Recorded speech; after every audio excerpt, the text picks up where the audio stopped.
Hello fellow Marvel Snap Addicts. So I'm coming at you with a new deck. This is heavily based on Woody's top 10 deck from last season.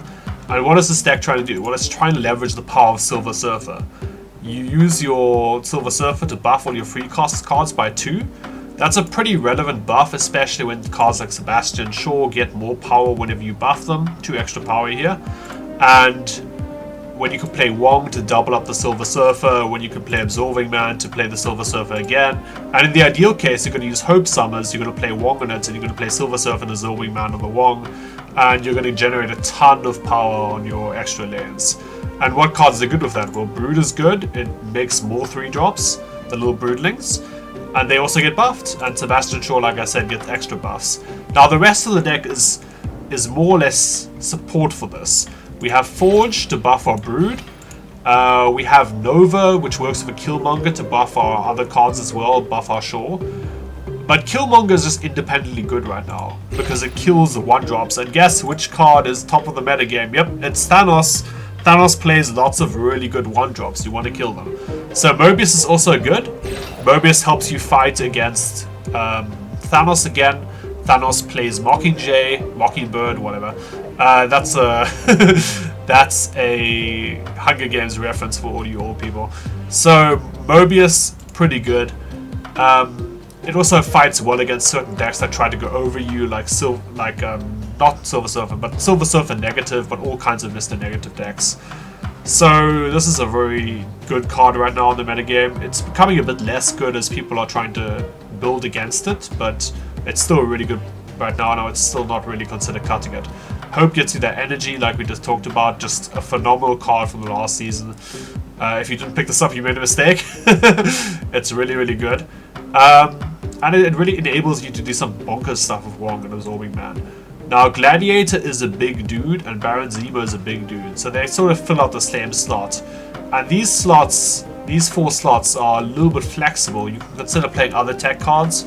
If you're having big troubles with ongoing, you can play Rogue and snatch those ongoings, like Morbius. You can just grab the Morbius. I mean, you won't get the power, but you know, if you face Devil Dinosaur a lot, you can grab the Devil Dinosaur. It's a huge swing.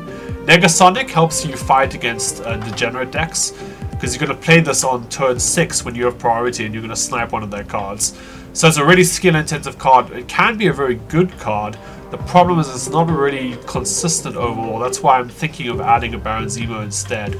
And if I have these decks I really want a Negasonic, I'll put the Negasonic back in and I'll swap out something, I'm not sure what.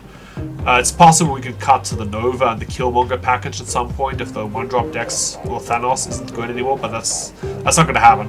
It's possible Nova should be cut, but I don't think so. It pairs nice with the Killmonger.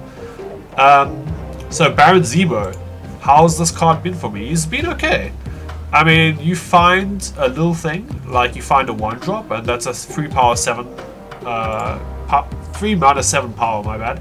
And that compares relatively favorably with Gladiator, because Gladiator, you find anything you can kill, it's a 3/8, fantastic. You find something you can't kill, it's a fiasco. Like you find a blob of this, it's the end of the world. So it's possible that Baron Zemo is going to phase out Gladiator in certain decks. We'll see. Currently the combination of the two is quite nice because you can thin out your opponent's deck. You can try and target their win conditions.